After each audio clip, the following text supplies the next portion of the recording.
सपनों के शहर मुंबई में मनराज ग्रुप पेश करता है मनराज व्यू, जो शहर के बीचों बीच एक घर खरीदने का मौका दे रहा है। आपके बजट के अनुकूल शानदार 1 BHK और 10 मंजिला टावर और कीमत सिर्फ 75 लाख रुपए। और यह सब उपलब्ध है कुर्ला अंधेरी रोड, साकीनाका मेट्रो स्टेशन और अंतर्राष्ट्रीय एयरपोर्ट के नजदीक। मनराज व्यू में घर होना यानी आराम और सुविधा का पूरा आनंद। जल्दी करें, अनुकूल बजट में ऑफर केवल सीमित अवधि के लिए। PM आवास योजना और लोन सुविधा भी उपलब्ध, शर्तें लागू।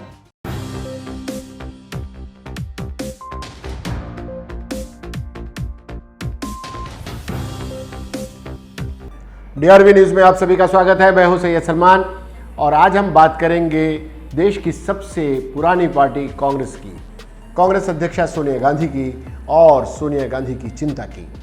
कांग्रेस के एक अंतरिम अध्यक्ष के रूप में सोनिया गांधी काम कर रही हैं, लेकिन उन्हें ऐसा लगने लगा है कि कांग्रेस में सब कुछ ठीक ठाक नहीं चल रहा है।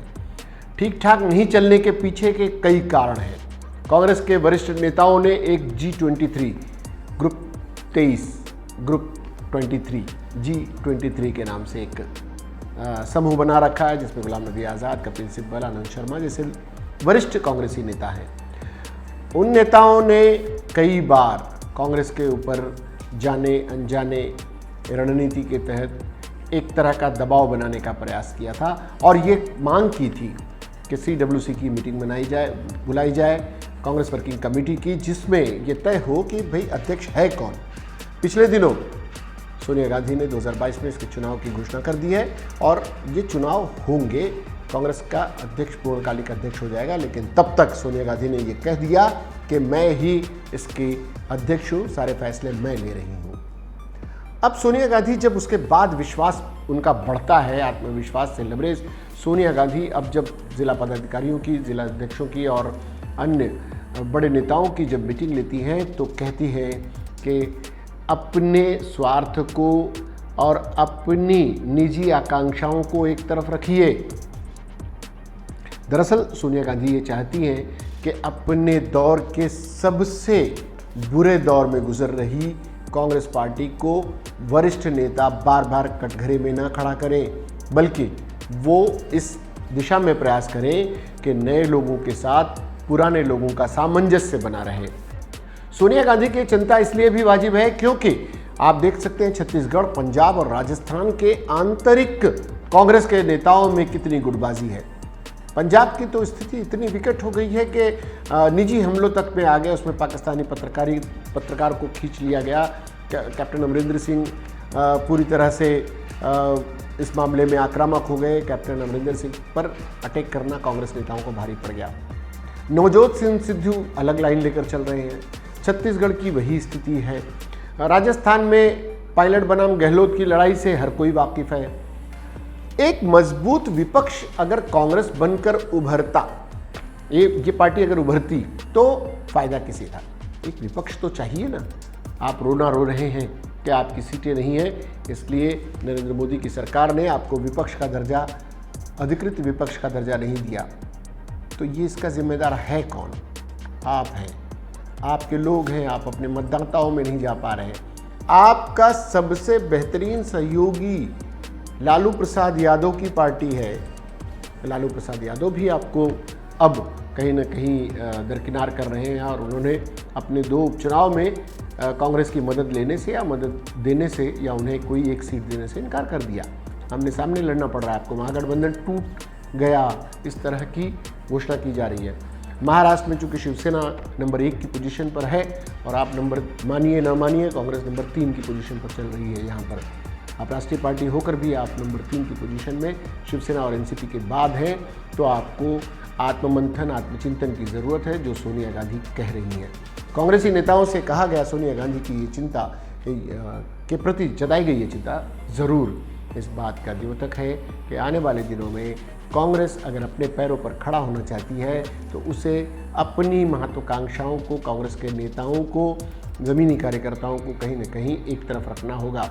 आप हर तरफ छोटी से छोटी गली मोहल्लों के नेताओं को भी एक दूसरे के पर कतरते हुए देखे जा सकते हैं। आप देख सकते हैं ज़मीन के नेता जो भी वहाँ पर नगर सेवक से लेकर आमदार, विधायक, खासदार, खैर मुंबई में तो कोई है ही नहीं, विधायक तो है भी, नगर सेवक आपके पास 29 हैं और 29 से 9 पर ना आ जाए, ऐसी परिस्थितियां न बनने पाए। अगर आपको कोई आपके प्रति किसी तरह का किसी को भी कोई लगाव इसलिए नहीं रह गया है क्योंकि आपने सत्ता में रहते हुए कुछ तो गलतियां की होंगी, तभी तो आपको बेदखल किया गया सरकार से। अब दूसरी सरकारों पर टीका टिप्पणियां उठ रही हैं, लेकिन एक पर्याय के रूप में आप उभर कर नहीं आ पा रहे हैं। सोनिया गांधी की शायद यही चिंता होगी। पर्याय अगर आप दे पाते हैं तभी सरकार में आने की आपकी उम्मीदें बढ़ सकती हैं। पर्याय देने के प्रयास में आप एक दूसरे के पर कतर रहे हैं, एक दूसरे को काट रहे हैं, एक दूसरे नेताओं की खिल्लियां उड़ा रहे हैं। ऐसे में आपको कोई सीरियस लेने वाला नहीं है। तो सोनिया गांधी जी की बातों को समझने के लिए आपको अपने भीतर झांकने की ज़रूरत है। कांग्रेस नेताओं के लिए ये ज़रूरी है कि वो स्थिति ना आने दें कि सरकार में नहीं है तब भी आपस में लड़ रहे हैं, जहाँ जहाँ सरकार में हैं वहाँ भी आपस में लड़ रहे हैं। तो सोनिया गांधी अगर कहती हैं तो उसे गंभीरता से सुनने की ज़रूरत है। ये चिंता एक रचनात्मक विपक्ष के लिए बहुत ज़रूरी है। रचनात्मक विपक्ष लोकतंत्र की नींव है। लोकतंत्र के लिए अति आवश्यक है कि एक विपक्ष, सशक्त विपक्ष और नेताओं को साथ में लेकर और दलों को साथ में लेकर सरकार की कमियों को उजागर करता रहे, सरकार के खिलाफ लड़ता रहे। इससे लोकतांत्रिक परंपराएं मजबूत होती हैं। भारतीय जनता पार्टी भी अगर एक मजबूत विपक्ष होगा तो भारतीय जनता पार्टी भी चाहेगी कि उसकी कमियों पर अगर विपक्ष ध्यान आकर्षित करवा रहा है तो उसे सुधारने की कोशिश करेगी। अंततोगत्वा उसका फ़ायदा आम जनता को होगा, आम मतदाताओं को होगा। एक एक आम आदमी तक उसकी बात पहुंचेगी। तो रचनात्मक विपक्ष के लिए ही सही, सत्ता में आने के लिए ही सही, आप अपने आप को मजबूत करें, अपनी नीतियों में थोड़ा सा बदलाव लाएं। सोनिया गांधी की चिंता को ये एक प्रॉपर और सकारात्मक नज़रिए से देखें। भारतीय जनता पार्टी की सरकार, मोदी की सरकार कमियां गलतियां कर रही हैं, लेकिन केवल इसलिए कि आप में कोई दम नहीं, आप पर्याय देने की स्थिति में नहीं हैं। इसलिए वो राज्य की पार्टियाँ हो, चाहे ममता हो, चाहे केजरीवाल हो, चाहे स्टालिन हो, इन तरह के लोगों के साथ वो जुड़ना तो चाह रही है, लेकिन सीधे सीधे कांग्रेस के पास नहीं आ रही है। इसका आत्ममंथन बेहद ज़रूरी है। एक रचनात्मक विपक्ष और एक सशक्त विपक्ष के लिए अगर आप लड़ रहे हैं तो सभी को एक मंच पर आना होगा। सोनिया गांधी की इस बात में दम है। आज के लिए फ़िलहाल इतना ही। आपको ये बात इसलिए बतानी पड़ी क्योंकि सोनिया गांधी बड़े पैमाने पर ये कह रही हैं और ये जो वरिष्ठ नेताओं का अपनी ही पार्टी के नेताओं पर आक्रमण है, जो ज़मीनी कार्यकर्ता हैं वो अपने नेताओं की खिल्लियाँ उड़ाते नज़र आते हैं, तो ये सब एक प्लेटफॉर्म पर आ जाएं, एक बेहतर विकल्प देने का प्रयास करें। भारतीय जनता पार्टी भी अपने आप में तभी तो सुधार कर पाएगी, वरना उसे लग रहा है कि जो कुछ चल रहा है वो सब सही है। उसके अपने मतदाता भी तो उसकी तरफ आकर्षित हैं और भाई आप उनसे नाराज़ हो सकते हैं। उनके अपने मतदाता, उनके अपने समर्थक तो उनके साथ खुश हैं, तो वो खुश रहेंगे तो आप फिर इसी तरह सड़क पर रहिए, आपस में लड़ते रहिए और फिर मत चिल्लाइए कि भारतीय जनता पार्टी आप पर जुल्म कर रही है। ये खास कार्यक्रम सिर्फ इसीलिए कि एक रचनात्मक विपक्ष इस देश की ज़रूरत है और उसमें अगर कोई योगदान दे सकता है तो कांग्रेस, लेकिन कैसे देगी इस पर आपकी नीतियाँ निर्भर करती हैं और आप पर निर्भर करता है कि आप कैसे देंगे। फिलहाल ये कार्यक्रम आपको कैसा लगा? सोनिया गांधी, कांग्रेस पार्टी, भारतीय जनता पार्टी और अन्य दलों की जो अलग अलग राज्यों में सरकारें चल रही हैं, उस विषयों पर अगर आप कुछ कहना चाहते हैं तो हमारे चैनल के माध्यम से कह सकते हैं।